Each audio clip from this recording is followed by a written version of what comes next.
Selamat datang di Man Spider 2. Filmnya mulai sama si Peter. Dia sekarang kerja jadi delivery boy di restoran pizza ini. Nama bosnya Mr. Azrael.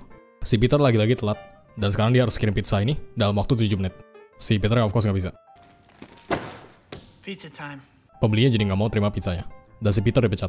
Si Peter juga dipecat di Daily Bugle. Soalnya portofolio dia aneh. Si Jameson ternyata hire dia bukan gara-gara estetik fotonya, tapi gara-gara si Peter punya foto Spider-Man yang bagus. Si Peter nggak mau jual foto Spider-Man ke dia lagi. Soalnya kerjaannya si Jameson cuma ngejelekin nama dia. Miss Brandt? Yes. Get me a violin. Oh, boo-hoo! Let me play a sad song for you on the world's smallest violin. Si Peter nyerah, jadi dia kasih foto Spider-Man-nya. Dan dia langsung dibayar fucking $300. Ya ingat terakhir si Peter dibayar berapa? Buat beberapa foto Spider-Man. Sekarang dia dibayar dengan harga yang sama, cuma buat satu foto. Si Peter sekarang lagi di kampusnya, tapi di pertengahan jalan, dia malah ketemu dosennya, yaitu si Dr. Connors, atau si Lizard. Lu lihat aja tangannya, hilang sebelah. Si Dr. Connors bilang barusan kelasnya bubar. Dia telat lagi. Si Peter juga belum kumpulin ujiannya tentang fusion. Rencananya dia mau ketemu Dr. Otto Octavius, tapi buktinya si Peter belum kerjain apa-apa. Jadi si Dr. Connors cuma mau si Peter beresin ujiannya, atau nggak dia bakal digagalin. Pas malamnya, si Peter ke rumahnya si Aunt May, dan ternyata hari ini si Peter ultah. Si MJ sekarang jadi model sama aktris di teater gitu. Kalau si Harry jadi pemilik Oscorp setelah bokapnya mati. Si Harry juga jadi investor ke saintis yang si Peter lagi bahas di ujiannya, yaitu si Dr. Otto Octavius. Si Harry tawarin, mau ketemu sama dia atau kagak? Ya, of course mau. Si Peter lagi tulis paper tentang penelitiannya soalnya. Abis itu si Harry malah bahas Spider-Man. Gara-gara si Peter kasih tahu si MJ dia kenal Spider-Man, si Harry jadi tahu juga. Dan dia mau si Peter kasih tahu identitas aslinya si Spider-Man, supaya dia bisa balas dendam atas kematian bokapnya. Pas acaranya selesai, si Peter lihat rumahnya udah dapat peringatan penyitaan. Si Aunt May udah jelas nggak mampu biayain tagihannya semenjak si Uncle Ben meninggal. Si Peter sekarang lagi buang sampah, terus dia ketemu si MJ. Si MJ udah tahu si Peter demen sama dia, sama si MJ juga demen. Tapi buat kalian yang lupa, di ending Spider-Man 1, si Peter tolak cintanya si MJ. Gara-gara takut musuh dia celakain si MJ. Jadi sekarang si Peter crush sama si MJ doang. Pas si MJ pegang mukanya aja, si Peter udah kayak meleleh. Dia kira dia mau dicium. Tapi ternyata... Happy birthday. Happy birthday to you. Happy birthday to you. Abis itu si MJ bilang dia lagi deket sama seseorang, secara romantically. Jadi si Peter langsung janji, besok malam, dia nggak akan telat nonton pertunjukan dramanya si MJ. Don't disappoint me. I missed the part where that's my problem. Si Peter sekarang udah di kosannya, dan akhirnya kita ketemu villain terjahat si Spider-Man, yaitu Mr. Ditkovich. Dia pemilik kosnya. Kalau ini anaknya, namanya Ursula. Dia kayaknya punya crush sama si Peter. Si Peter udah hampir 1 bulan kagak bayar kosnya. You're a month late again. Again. I missed the part where that's my problem. Besokan harinya, si Peter sama si Harry ketemu sama si Dr. Otto Octavius. Si Harry ternyata berharap si Dr. Otto bisa menangin hadiah Nobel. Makanya dia mau jadi investornya. Pas bokapnya udah gak ada, kayaknya Oscorp jadi perusahaan yang kesusahan. Soalnya si Harry itu cuma anak orang kaya manja yang gak bisa apa-apa. Si Harry kenalin si Peter, dan mereka ngobrol tentang fusion. Mesin buatan si Dr. Otto ini tujuannya gabungin frekuensi atom supaya bisa hasilin energi yang besar dengan biaya yang kecil. Basically dia mau bikin kayak matahari kecil. Artinya si Dr. Otto lagi mau buat energi terbarukan atau apalah. Gua gak tahu ini sains yang dibuat-buat atau kagak. Si Peter bilang eksperimen ginian bahaya banget. Tapi si Dr. Otto bilang santuy aja. Dia saintis jenius yang udah pikirin semua konsekuensi. Sekarang malam acaranya si MJ, tapi si Peter of course telat. Dia lagi sibuk jadi Spider-Man. Hey, Chief, you park there, I'm towing it. I missed the part where that's my problem. Si Peter mau masuk, tapi nggak dikasih sama Usher atau si Bruce Campbell. Filmnya si Sam Raimi entah apa, selalu ada cameo-nya si Bruce Campbell. Mungkin gara-gara Ash William. Si Peter lagi nungguin si MJ kelar, tapi ternyata si MJ mau udah pacaran sama cowok yang kemarin dia ceritain. Jadi si Peter langsung jadi sad boy. Sama dia bahkan kehilangan kekuatannya. Ya Spider-Man biasanya nggak pernah kehilangan kekuatannya pas lagi patah hati. Ini cuma kejadian di filmnya Sam Raimi. Oke, sekarang ke hari demonstrasinya. Si Dr. Otto mau buktiin kalau dia berhasil ciptain fusionnya. Sama dia juga bikin alat buat bantu stabilin fusionnya, yaitu 4 tentakel ginian. Mesin ini anti magnet sama tahan panas. Sama dikontrol pakai AI yang canggih banget. Mesinnya dikasih chip penghambat supaya si Dr. Otto yang kontrol mereka, bukan kebalikannya. Ya mudah-mudahan demonstrasinya kagak kacau sama rusakin chipnya. Si Dr. Otto mulai demonstrasinya pakai ginian, namanya tritium. Elemen langka yang katanya cuma ada 11 kilo di seluruh dunia. Dia bisa punya ini gara-gara Oscorp yang biayain. Ya gue cukup yakin tritium ini pasti nggak sesuai sama tritium yang real life. Terus kita lihat ada si Dr. Han. I am a surgeon! I am a surgeon! Dr. Han! Demonstrasinya of course langsung kacau. Kalau berhasil, artinya bukan film Spider-Man. Semua besinya ketarik, Sama istrinya si Dr. Otto mati gara-gara kena kaca. Si Dr. Otto juga kestrum, jadi chipnya rusak. Si Spider-Man langsung muncul, sama dia matiin mesinnya. Si Dr. Otto sekarang lagi di rumah sakit. Pas dokternya lagi mau lepasin mesinnya dari dia, mesinnya malah hidup. Sama bunuh semua dokternya. Ah, gue ngerti. Ini filmnya Sam Raimi. Dan di dokter mau rusakin mesinnya pakai chainsaw. Kayak si Ash William. Si Dr. Otto udah bangun.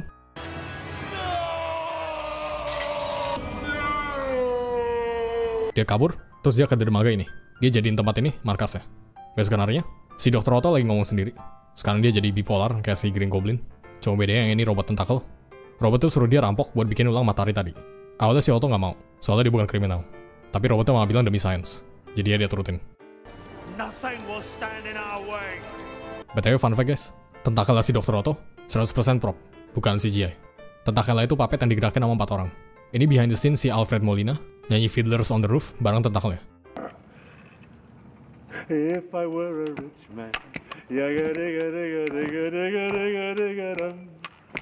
all day long I'd biddy biddy bum. If I were a wealthy man. Anyway, sekarang kita ke Daily Bugle. Si Jameson lagi mau buat koran tentang kejadian ini, tapi dia bingung mau namain penjahatnya apa. What are we gonna call this guy? Dr. Octopus. That's crap. Doctor Strange. That's pretty good. By the eye of Agamotto. Abracadabra, my bitch way better. My wrist out the motherfucker better. Bitch parquet, I snook on the face. Si Peter akhirnya datang. Si Jameson dari tadi cariin si Peter. Dia butuh banget foto Doc Ock soalnya. Terus si Robby-nya kayak, I heard Spider-Man was there.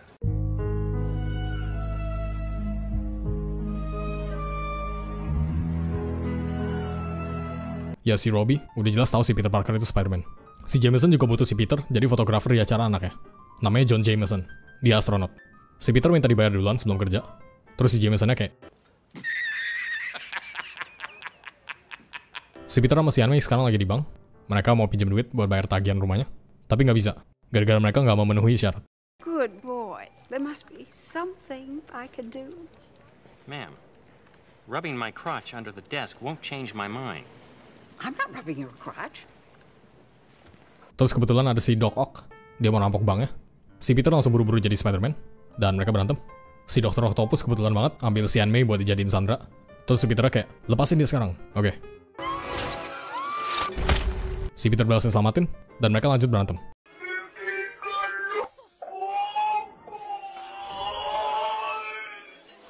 Dah si Doc Ock kabur. Sama langsung ada banyak cewek yang minta dibawa pulang. Pas malamnya, si Peter harus jadi fotografer di acara yang si Jameson tadi suruh. Dan kita lihat kontras banget hidupnya si Peter sama si Spider-Man. Di pestanya si Peter bukan siapa-siapa. Dia ambil makanan sama fotoin orang aja kesusahan. Sedangkan pas jadi Spider-Man, dia tenggelam sama pusi. Acara udah mulai. Dan ternyata si MJ pacaran sama anaknya si Jameson. Dia juga ajakin si MJ nikah. Si Peter ya of course langsung patah hati. Sama minta si MJ jangan nikah. Ya Peter, bukannya lu udah tolak cintanya si MJ ya? Terus lu merasa cool setelah nolak confession dia di pemakaman bokap temen lu. Abis itu si Jameson minta si Peter fotoin mereka kissing. Ya ini pick cuckoldry anjir. Terus si Harry yang lagi mabok samperin si Peter. Dia marah soal si Peter kayak seolah-olah lindungin si Spider-Man dari dia. Isn't that right? Brother? Si Peter lagi pulang, terus tiba-tiba kekuatan dia hilang lagi. Tapi kali ini bukan jaringan doang yang hilang. Dia kayak basically balik jadi normal. Mata dia aja jadi rabun lagi. Si Peter ke rumah sakit, dan dia jelasin cara dia kehilangan kekuatannya. Tapi dia bilangnya itu mimpinya si Spider-Man. Dan gue cukup yakin, dokternya langsung tahu si Peter itu Spider-Man. Dokternya bilang mungkin temannya si Spider-Man seharusnya nggak jadi Spider-Man. Ingat, dia itu selalu punya pilihan. Dan di sini si Peter sadar, dia nggak harus jadi Spider-Man. Dia mulai nolak apa yang si Uncle Ben terakhir bilang tentang responsibility. I'm Spider-Man. No more. Jadi dibuang kostumnya. Besokan harinya, si Peter jadi lebih senang. Dia jadi lebih fokus kuliahnya, lebih rajin belajar. Dia jadi biarin polisi yang kerja.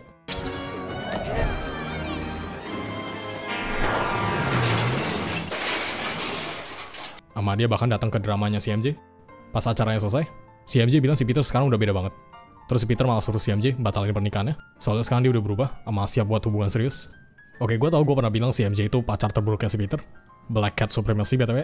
Heck, Silver Sable bahkan lebih better daripada si MJ. Tapi di film ini, si Peter yang bajingan sih. Dia lupain ajaran si Uncle Ben cuma buat deketin si MJ lagi. Yang BTW udah bertunangan sama cowok lain. Besokan harinya, si Jameson disamperin sama gelandangan. Dia ketemu ada kostum Spider-Man di tong sampah. Si Jameson langsung seneng. Artinya koran dia berhasil berhentiin si Spider-Man. Dia juga langsung bikin koran tentang Spider-Man pensiun. Balik ke si Peter, dia lagi jalanin harinya kayak biasa. Tapi dia mulai sadar dampak gak ada Spider-Man. Si Peter sekarang lagi di rumah Aunt May, dan dia ceritain semua yang terjadi ke si Uncle Ben. Si Peter bilang dia yang tanggung jawab atas kematiannya. Perampok itu bunuh si Uncle Ben, gara-gara si Peter lepasin. Si Aunt May langsung speechless dengan ini. Dia bahkan langsung menjauh dari si Peter. Udah jelas dia gak terima fakta keponakannya, basically bunuh suaminya. Si Doc Ock udah selesai bikin mesinnya, sekarang dia cuma butuh tritiumnya. Jadi dia samperin si Harry. Si Doc Ock minta tritiumnya, atau enggak dia jatuhin si Harry.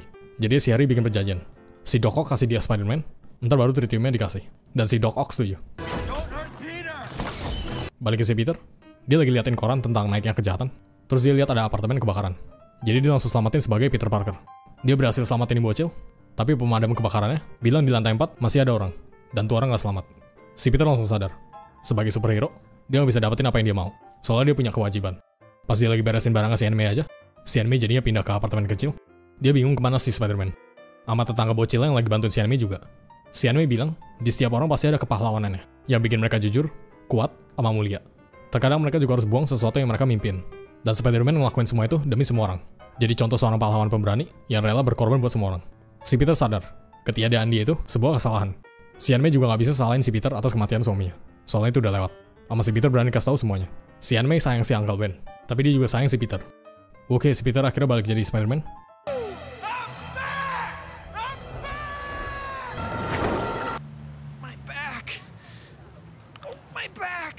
Sekarang kita ke si MJ. Si MJ malah suruh cowoknya ngadep ke atas, supaya dia bisa roleplay ciuman bareng si Spider-Man. Di sini si MJ berasa ada yang salah. Dia gak sayang sama nih cowok, dia sayang sama si Peter. Ya mungkin jangan nikah sama orang yang lu gak yakin MJ. Besokan harinya aja, dia ketemuan lagi sama si Peter. Si Peter bilang dia gak jadi mau hubungan serius. Soalnya dia udah balik jadi Spider-Man. Tapi si MJ malah mau buktiin kalau si Peter beneran sayang sama dia. Jadi dia fucking mau cium si Peter. MJ, stop selingkuh anjir, lu udah bertunangan. Si Peter malah mau cium juga. Tapi untungnya ada si Doc Ock. Dia lempar fucking mobil ke si Peter. Si Harry bukannya bilang jangan sakitin si Peter ya. Lu kan belum tahu si Peter itu Spider-Man. Kalau misal lu bunuh si Peter, gimana caranya lu cari si Spider-Man? Strategi dia lempar mobil ke si Peter apa anjir? Si Doc Ock tanyain si Spider-Man mana. Tapi si Peter bilang gak tahu. Jadi dia culik si MJ. Power si Peter langsung balik, dan dia langsung ke Daily Bugle buat ambil kostumnya lagi. He was a thief! He stole my suit! I want Spider-Man! Ya gue cukup yakin, deep down si Jameson seneng si Spider-Man balik. Si Spider-Man samperin si Doc Ock, dan scene paling bagus di film ini dimulai sekarang. Sama kita lihat transition yang paling beres di film superhero. Mereka berantem di kereta, terus si Doc Ock rusakin rem keretanya. Jadi ya si Peter harus selamatin semua orang, yaitu berhentiin keretanya secara manual. Dia tembak-tembakin banyak jaring, dan dia tahan supaya keretanya melambat. Ya si Tom Holland berharap banget scene dia nahan kapal sama bagusnya kayak scene-nya si Tobey. Si Spider-Man berhasil berhentiin keretanya, dan semua orang kayak, careful, he's a hero. Terus ada nih bocil, mereka ketemu topengnya dia. Mereka semua berterima kasih, sama janji gak bakal kasih tau muka dia. Abis itu si Doc Ock balik, dan dia langsung tonjok. Si Doc Ock bawa dia ke si Harry kasih tritiumnya, pas dia mau bunuh si Spider-Man. Si Harry malah bilang si Peter bunuh bokap dia. Tapi si Peter bilang ada masalah yang lebih gede dibanding hubungan mereka. Si Doc Ock culik si MJ. Sama dia lagi bikin ulang mesinnya. Kalau si Peter telat, setengah New York bakal hancur sama si MJ mati. Si Doc Ock pasang tritiumnya. Kali ini gede banget tritiumnya. Si MJ bilang si Spider-Man bakal berhentiin dia. Tapi kagak. Dia bilang Spider-Man udah dead. I don't believe you. Believe it. If you believe it, you can be somebody. Si Doc Ock nyalain mesinnya, terus si Spider-Man datang buat berhentiin. Si Doc Ock ke strom lagi, jadi dia balik ke dirinya yang normal. Si Peter tanyain cara matiin mesinnya gimana. Tapi si Dr. Otto bilang gak bisa. Satu-satunya cara cuma tenggelamin mesinnya ke sungai. Jadi dia rusakin mesinnya, sama dia juga ikutan mati bareng mesinnya. Dah, si Peter berhasil selamatin semuanya. Ini jaringnya nempel kemana ya? Dia akhirnya jelasin semuanya ke si MJ. Dia bilang Spider-Man selalu punya musuh. Itu alasan dia gak bisa bareng si MJ. Terus dia pergi. Soalnya tunangannya si MJ cariin. Balik ke si Harry. Si Harry lagi bingung harus ngapain. Tapi tiba-tiba malah muncul arwah Green Goblin. Dia suruh si Harry balesin dia. Avenge me. Avenge me! No!